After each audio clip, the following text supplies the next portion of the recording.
Very good evening दोस्तों, कैसे हैं आप लोग। स्वागत है आपका साईं बाबा एजुटेक चैनल में। तो हमारा आज का जो टॉपिक होगा वो हमारा होगा ऑक्सीकरण और अवकरण, यानी कि ऑक्सीडेशन एंड रिडक्शन। लेकिन हमारे टॉपिक पे बढ़ने से पहले मैं आपको बता दूं, आप हमारे साईं बाबा एजुटेक एप्लीकेशन को डाउनलोड करके लाइव क्लासेस, मॉक टेस्ट और पीडीएफ को प्राप्त कर सकते हैं। कोर्सेज प्राप्त करने के लिए आप दिए गए नंबर पर भी संपर्क कर सकते हैं। तो चलिए हम बढ़ते हैं हमारे टॉपिक की तरफ। तो हमारा आज का जो टॉपिक होगा वो हमारा होगा ऑक्सीकरण और अवकरण। ठीक है, ऑक्सीकरण एवं अवकरण यानी कि ऑक्सीडेशन एंड रिडक्शन की प्रोसेस जो होती है वो क्या होती है, और ऑक्सीकारक क्या होते हैं, अवकारक क्या होते हैं। और ऑक्सीकरण और अवकरण जब एक ही रिएक्शन यानी कि एक ही अभिक्रिया में होती है, एक ही केमिकल रिएक्शन होती है, तो उस केमिकल रिएक्शन को हम रेडॉक्स रिएक्शन कहते हैं। तो रेडॉक्स रिएक्शन क्या होती है वो भी जानेंगे। इसके बाद जो ऑक्सीकरण है यानी कि ऑक्सीडेशन नंबर जो होते हैं, ऑक्सीकरण संख्या होती है, वो भी हम हमारी आज की क्लास में निकालेंगे। ठीक है, तो चलिए आगे बढ़ते हैं। सबसे पहले हमारा आता है टॉपिक कि ऑक्सीकरण क्या है। ठीक है, ऑक्सीकरण क्या है। तो ऑक्सीकरण में, ऑक्सीकरण उन यौगिकों में होता है या उन कंपाउंड्स में होता है या उन एलिमेंट्स में होता है जो अपने इलेक्ट्रॉन को दान करते हैं। ठीक है, जो अपने इलेक्ट्रॉन क्या करते हैं, डोनेट करते हैं या फिर देते हैं। ठीक है, या फिर दान दे देते हैं, तो उसको हम कहेंगे ऑक्सीकरण। और वह इलेक्ट्रॉन और मतलब अवकरण की, रिडक्शन की प्रोसेस वह होती है जिसमें हमें इलेक्ट्रॉन कहीं से मिल रहे होते हैं। जैसे कि मैंने आप लोगों को बताया था कि प्लस यानी कि इलेक्ट्रॉन देना और माइनस यानी इलेक्ट्रॉन लेना। ठीक है, तो जहां पर धनावेश होगा वहां ऑक्सीकरण होगा, जहां पर ऋण आवेश होगा वहां पे रिडक्शन होगा यानी कि अवकरण होगा। ठीक है, तो हम इस केमिकल रिएक्शन से समझ लेते हैं। जैसे कि कॉपर के पास 2 इलेक्ट्रॉन ज्यादा थे। ठीक है, क्या थे, कॉपर के पास 2 इलेक्ट्रॉन ज्यादा है, प्लस यानी देना और 2 आगे आगे तो मतलब 2 इलेक्ट्रॉन देना। ठीक है, तो कॉपर के पास में 2 इलेक्ट्रॉन ज्यादा थे और मैग्नीशियम के पास इलेक्ट्रॉन ज्यादा नहीं थे। तो अब क्या हुआ कि कॉपर के जो 2 इलेक्ट्रॉन थे, कॉपर ने मैग्नीशियम को दे दिए, डोनेट कर दिया, और कॉपर के पास अब एक भी इलेक्ट्रॉन नहीं बचा। तो यहाँ पे 2 इलेक्ट्रॉनों का क्या हुआ है, 2 इलेक्ट्रॉनों का लॉस हुआ है। क्या हुआ, लॉस हुआ। तो यहाँ पे कॉपर के बीच में जो रिएक्शन हुई है इसको हम कहेंगे ऑक्सीकरण अभिक्रिया। ठीक है, ऑक्सीकरण यानी कि यहाँ पे ऑक्सीकरण हुआ है। क्यों हुआ है, क्योंकि यहाँ पे हमने 2 इलेक्ट्रॉनों का लॉस किया है, यानी कि 2 इलेक्ट्रॉनों को हमने दान दे दिया है, या हमारे पास 2 इलेक्ट्रॉन ज्यादा थे तो हमने किसी जरूरतमंद की सहायता कर दी। ठीक है, अब सेम इससे ही अपोजिट जो हमारी रिएक्शन होती है वो हमारी हो जाएगी रिडक्शन की। जैसे मैग्नीशियम के पास में मैग्नीशियम के पास कोई इलेक्ट्रॉन नहीं था एक्स्ट्रा, लेकिन कॉपर ने अपने 2 इलेक्ट्रॉन मैग्नीशियम को दे दिए, तो मैग्नीशियम के पास में 2+ आयन आ गया। तो जैसे ही 2+ आयन आया मतलब कि मैग्नीशियम के पास 2 इलेक्ट्रॉन है। ठीक है, 2 इलेक्ट्रॉन एक्स्ट्रा हो गए। तो अब बात यहाँ क्या आ गई कि यहाँ पे हमने क्या किया, मैग्नीशियम के पास 2 इलेक्ट्रॉन आ गए। अब oxidation by loss of electrons, यहाँ पे ऑक्सीडेशन हो गया, यहाँ पे रिडक्शन हो गया। क्लियर हो गया। अब बात आती है, ठीक है, अब बात आती है कि ऑक्सीडेशन क्या है।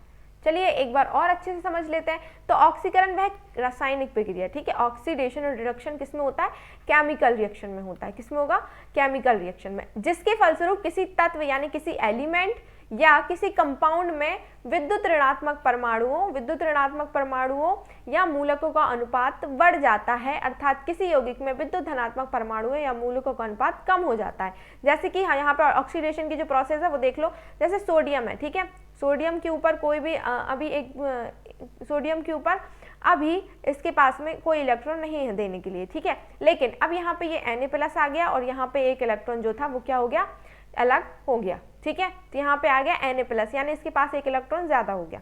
ठीक, तो ये हमारी ऑक्सीडेशन की प्रोसेस हो गई। अब रिडक्शन की प्रोसेस, इसमें क्लोरीन माइनस था, इसमें यहाँ पे एक इलेक्ट्रॉन आ गया, लेकिन इसमें ये भी माइनस ही रहा। क्यों, क्योंकि इसमें क्या हुआ कि जिसके फलस्वरूप किसी तत्व या यौगिक में धनात्मक परमाणुओं यानी कि प्लस परमाणु या मूलकों का अनुपात बढ़ जाता है, या किसी यौगिक में विद्युत ऋणात्मक परमाणुओं का अनुपात कम हो जाता है। यानी कि इसमें पहले क्लोरीन की मात्रा माइनस थी, फिर यहाँ पे प्लस में हमने एक और इलेक्ट्रॉन ऐड कर दिया, तो ये फिर भी यहाँ पे क्या हुआ, क्लोरीन एक्स्ट्रा ऐड हो गया।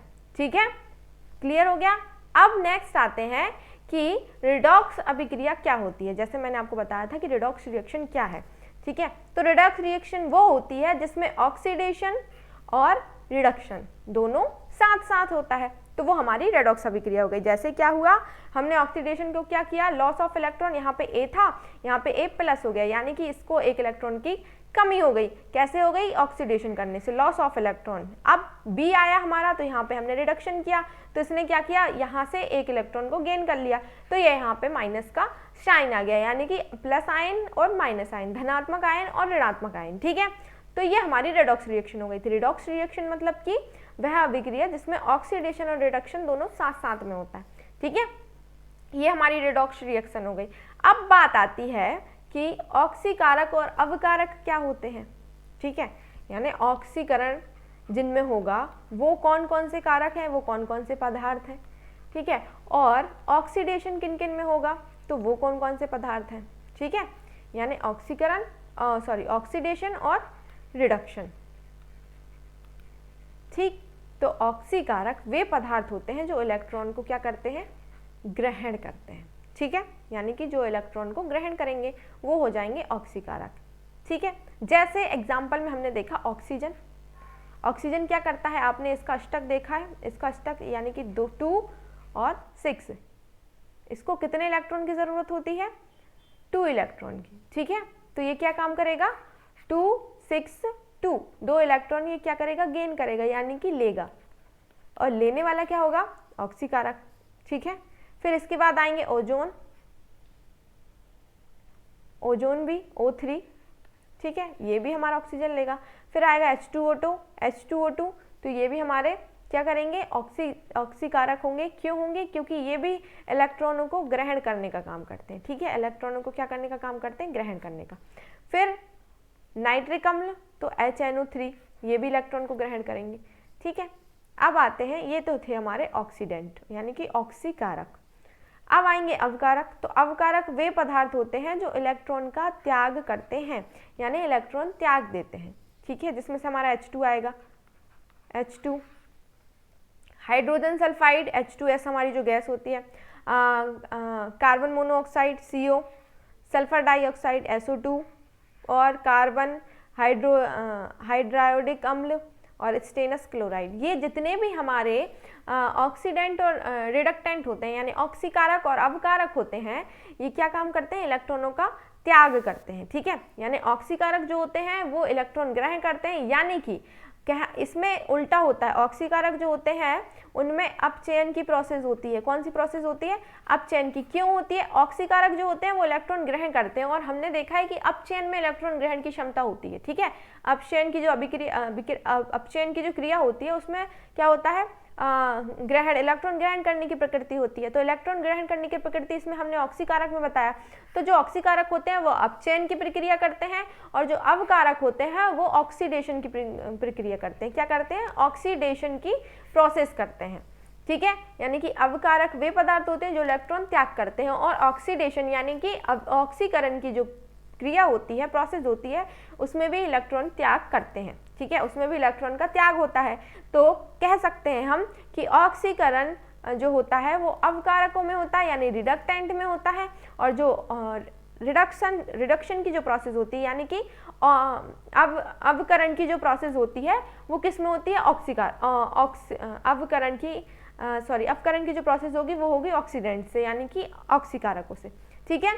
क्लियर हो गया। कुछ परिस्थिति में ऐसा होता है ठीक है। अब इसमें एक जो प्रोसेस आती है, क्या होता है कि जो नॉर्मल इसमें ऑक्सीकरण संख्या आती है, ठीक है। सबसे पहले वो जो ऑक्सीकारक और अवकारक दोनों की तरह व्यवहार करते हैं, यानी कि जिनमें ऑक्सीडेशन और रिडक्शन दोनों होता है। क्या होता है, ऑक्सीडेशन और रिडक्शन की प्रोसेस जो होती है वो दोनों में होती है, ठीक है। जैसे कि हमारा हाइड्रोजन सल्फाइड, ये हमारा ऑक्सीकारक भी है, अवकारक भी है, यानी कि इसमें ऑक्सीकरण भी होगा और अवकरण भी होगा, ठीक है। फिर सेकेंड जो हमारा हाइड्रोजन पेरोक्साइड, यानी कि इनमें लेने का गुण भी होता है, इलेक्ट्रॉन लेने का गुण भी होता है और इलेक्ट्रॉन देने का गुण भी होता है, ठीक है। क्लियर। ऐसे ही हमारा हाइड्रोजन पेरोक्साइड यानी H2O2, sulphur dioxide SO2, nitrous अम्ल HNO2, ठीक है। ये हमारे अपवाद होते हैं, अपवाद नहीं कह सकते इनको, क्योंकि ये ऑक्सीकारक यानी ऑक्सीडेशन भी करते हैं और रिडक्शन भी करते हैं। ये इलेक्ट्रॉन लेते भी हैं और इलेक्ट्रॉन देते भी हैं, ठीक है। तो इनमें से जैसे सेकेंड हमारा सल्फर डाइऑक्साइड हो गया, नाइट्रस अम्ल हो गया, ये सारे के सारे हमारे जो हैं ये ऑक्सीकारक भी हैं और अवकारक भी हैं, ठीक है।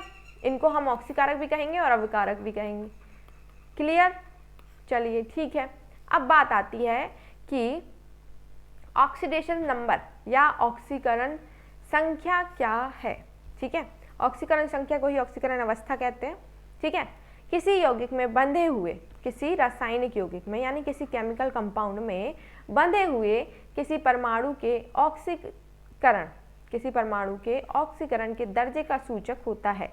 यह संख्या गिनती है कि उस यौगिक के रासायनिक बंध में कितने परमाणु बंध में परमाणु कितने इलेक्ट्रॉन या यौगिक में स्थित अन्य परमाणुओं को खो चुका है। कहने का मतलब कितने एटम्स को खो चुका है। यहाँ पे ऑक्सीडेशन की जो प्रोसेस होती है, इस प्रोसेस ऑक्सीडेशन यानी कि ऑक्सीकरण संख्या जब ज्ञात की जाती है तो इस प्रोसेस में ये ज्ञात किया जाता है कि हमारे पास जो केमिकल रिएक्शन से जुड़ा हुआ एक कंपाउंड है यानी कि एक यौगिक है, उस यौगिक में हमने कितने एटम्स को खो दिया है वो हमारी संख्याओं में निकल आता है और उसी संख्या को हम ऑक्सीडेशन नंबर कहते हैं। जैसे कि KMnO4, ठीक है, OF2CaOCl2।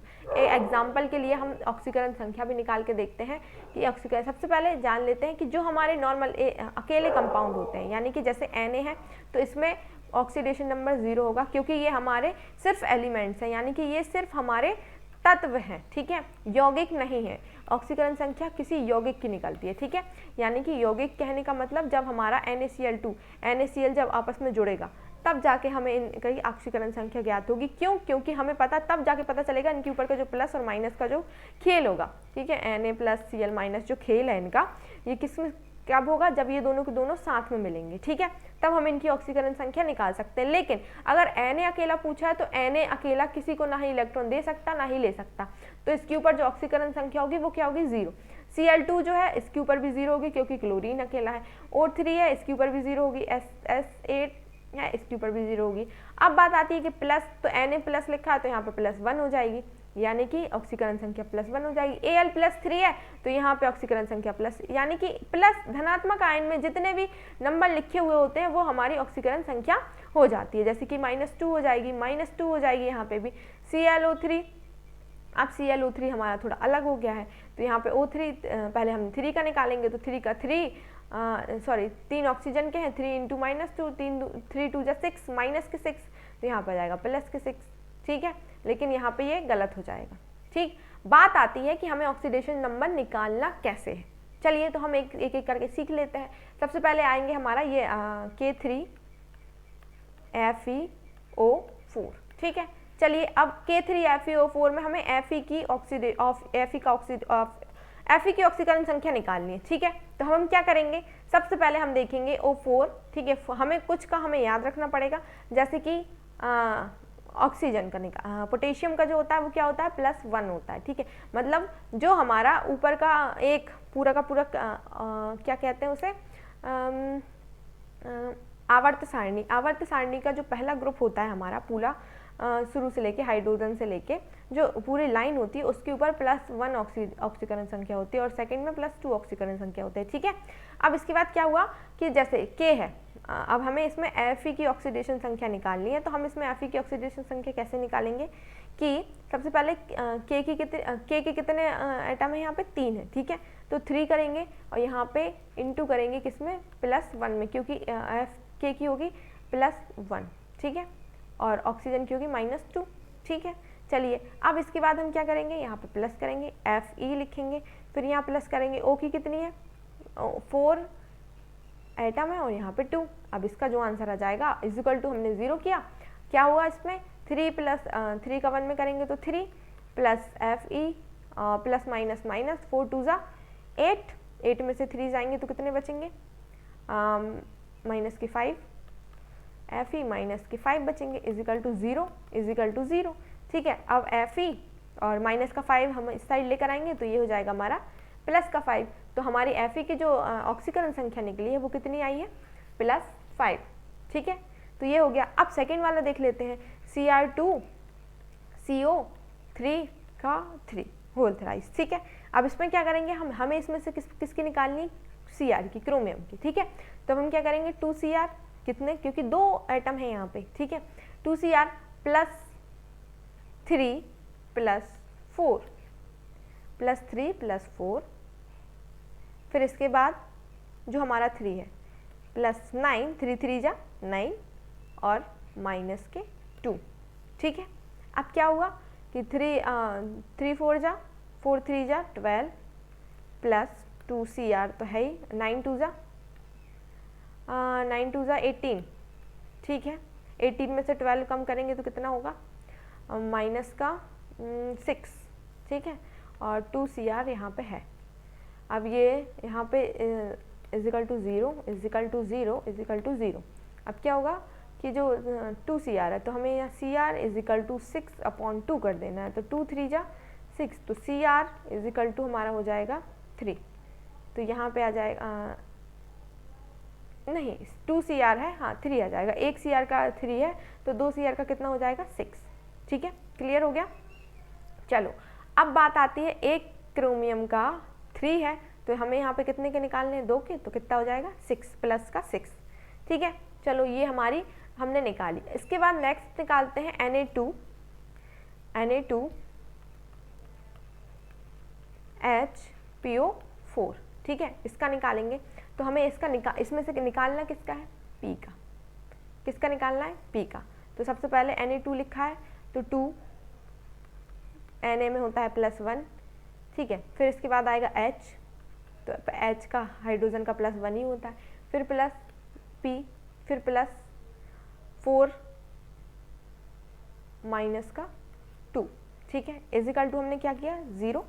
अब क्या करेंगे 4 2 जा सॉरी माइनस होगा यहाँ पे, माइनस 4 2 जा 8, P का P, 2 1 जा 2 और +1 3। ठीक है, 2 3 कितने हो गए 5 प्लस P माइनस 8।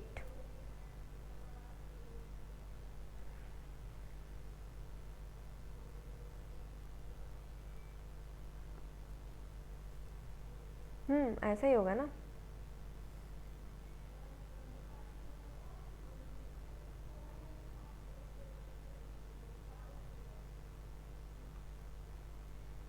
हाँ, यहाँ पे क्या होगा 2 1 या 2 हो जाएगा और 2 + 1 हमारा 3 होगा। ठीक है, तो यहाँ पे हमारा 3 है।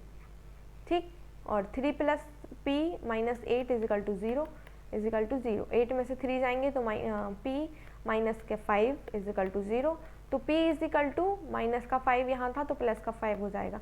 तो P की जो वैल्यू आई वो कितनी आई +5। ऑक्सीडेशन संख्या हमारी ये निकल गई। ठीक है, अब नेक्स्ट आएंगे तो FeMnO4 का होल ट्वाइस। ठीक है, अब इसमें क्या होगा कि हमें किसका निकालना है Mn का। ठीक है, Mn का निकालेंगे तो क्या होगा Fe का सबसे पहले निकालेंगे तो +2 प्लस 2Mn। 2Mn क्यों, क्योंकि 2 है Mn। ठीक है, इसके बाद +8 4 2 जा 8 और -2 इजिकल टू 0। 8 2 जा 16 -16 प्लस 2Mn और +2। ठीक है, प्लस हटा सकते हैं हम, 2Mn -16 तो 2Mn 16 में से 2 जाएंगे तो कितने बचेंगे माइनस के 14। तो 2Mn इजिकल टू 14 यानी कि Mn इजिकल टू 14/2। तो 2 7 जा 14, तो Mn इजिकल टू हमारा आ जाएगा 7। ठीक है, तो यहाँ पे Mn पूछा है तो यहाँ पे आ जाएगा 7 और Mn2 प्लस पूछा है तो आ जाएगा हमारा यहाँ पे 14। ठीक है, तो ये हो गया। अब नेक्स्ट आते हैं कि HClO4 और H4P2O7 का। ठीक है, तो HClO4 में हमें किसका निकालना, Cl का, क्लोरीन का। तो हमें पता है हाइड्रोजन का +1 होता है, ऑक्सीजन का -2 होता ही है। तो हमने क्या लिख किया +1 प्लस Cl प्लस के +4 -2 इजिकल टू 0। तो Cl का Cl +1 का 1 4 2 जा 8 इजिकल टू 0। तो यहाँ पे क्या हो गया 8 में से 1 जाएगा तो 7 बचेगा, माइनस का 7 इजिकल टू 0। तो Cl यहाँ पे माइनस है तो यहाँ पे प्लस में हो जाएगा तो प्लस का 7। तो जो Cl की ऑक्सीडेशन नंबर निकला वो कितना आ जाएगा 7। ठीक है, मतलब कि यहाँ पे जो क्लोरीन है इस कंपाउंड में जो हमारा क्लोरीन है वो क्या कर रहा है, अपने 7 इलेक्ट्रॉनों को दान कर दे रहा है। ठीक है, यानी कि वो 1 इलेक्ट्रॉन ले नहीं रहा है, वो 7 के 7 इलेक्ट्रॉनों को क्या कर दे रहा है, दान कर दे रहा है, ठीक है। अब इसके बाद H4P2O7, इसमें हमें P का निकालना है, P की ऑक्सीडेशन नंबर निकालना है, तो 4 है और ऑक्सीजन हाइड्रोजन के ऊपर +1 होता है, प्लस P2 प्लस 7 - 2, ठीक है, इजिकल टू 0। तो 4 का 4 प्लस P2 7 2 जा 14, ठीक है, माइनस का 14 इजिकल टू 0। 14 में से 4 जाएंगे तो कितने बचेंगे, P2 - 10 इजिकल टू 0, ठीक है। फिर यहाँ पे P2 इजिकल टू 10, P2 कर दो या 2P कर दो, ठीक है, सेम ही 10, तो P इजिकल टू 10/2, तो 2 5 10। तो P2 का अगर मान निकालना है तो 10 और P1 का निकालना है तो 5, ठीक है। तो ये था हमारा ऑक्सीडेशन और रिडक्शन। अब नेक्स्ट आते हैं कि MnO4, ये हमारा इस टाइप का है, MnO4 -2, ये ऊपर है, ठीक है। अब हमें इसमें निकालना है Mn का, तो Mn का निकालेंगे तो Mn + 4 - 2 इजिकल टू -2, ठीक है। अब 4 2 = 8 Mn इजिकल टू -2, -8 -2, तो Mn इजिकल टू -2 + 8 में से 2 जाएंगे तो कितने बचेंगे, 6। तो Mn का जो मान आएगा वो क्या होगा, +6, ठीक है। अब इसी में आते हैं H2O2 में, तो H2O2 में हमें किसका निकालना, O का। तो इसमें हम क्या से निकालेंगे, 2 + 1 + 2O is equal to 0, 3 + 2O is equal to 0। तो क्या होगा यहाँ पे, सॉरी 3 नहीं होगा, 2 + 1, 2 1 जा 2 होगा, 2 1 जा 2, ठीक है। तो 2 प्लस, तो ये हमारा 2 इस साइड आ जाएगा, तो ये प्लस का जगह माइनस का हो जाएगा। तो यहाँ पे क्या होगा, 2O इजिकल टू 2 और O इजिकल टू 2/2, ये माइनस का है, तो 2 1 जा 2, तो O इजिकल टू -1, ठीक है। तो ये हमारे ऑक्सीकरण संख्या निकल गई। ऑक्सीडेशन और रिडक्शन में आप लोगों से सिर्फ ऑक्सीकरण नंबर ही पूछे जाएंगे कि ऑक्सीकरण नंबर कैसे निकालने हैं। तो मैंने आप लोगों को बहुत सारे 7-8 एग्जाम्पल्स बता दिए हैं कि इन एग्जाम्पल के थ्रू आप ऑक्सीडेशन नंबर और ऑक्सीडेशन नंबर निकाल सकते हैं आराम से, ठीक है। जैसे कि हमें किसी का भी ऑक्सीडेशन नंबर निकालना हो तो जैसे सबसे पहले तो एलिमेंट्स के ऑक्सीडेशन नंबर निकालते नहीं हैं, क्यों, क्योंकि वो अकेले होते हैं और वो किसी को ना ही अपना एक इलेक्ट्रॉन, किसी को भी ना ही अपना इलेक्ट्रॉन दान देते हैं और ना ही दान लेते हैं। तो इस वजह से क्या होता है कि उनका जो ऑक्सीकरण संख्या होती है वो क्या होती है, 0 होती है, ठीक है। अब नेक्स्ट आते हैं कि जैसे ये होता है यौगिकों में डायरेक्टली, ठीक है, यानी कि कंपाउंड्स में होता है। तो कंपाउंड्स में जैसे होता है हमें ऑक्सीडेशन नंबर निकालना होता है, वो मैंने आप लोगों को बता ही दी है, ठीक है। तो आज की हमारी जो क्लास थी वो ऑक्सीडेशन और रिडक्शन की थी। कल की हमारी जो क्लास होगी वो हमारी होगी एसिड, बेस और सॉल्ट पे, ठीक है, यानी कि अम्ल क्या है, क्षार क्या है और लवण क्या है, ठीक है, इनके क्या क्या काम होते हैं, इनके उपयोग, ठीक है। तो आज की क्लास आपको अच्छी लगी हो तो लाइक करें और अपने दोस्तों के साथ शेयर करें जो भी कंपटीशन की प्रिपरेशन कर रहे हों, ठीक है। और क्लास कैसी लगी उसके बारे में भी बताएं। और बाकी कल मिलते हैं आपसे इस क्लास में एसिड, बेस और लवण को लेके, ठीक है। Thank you.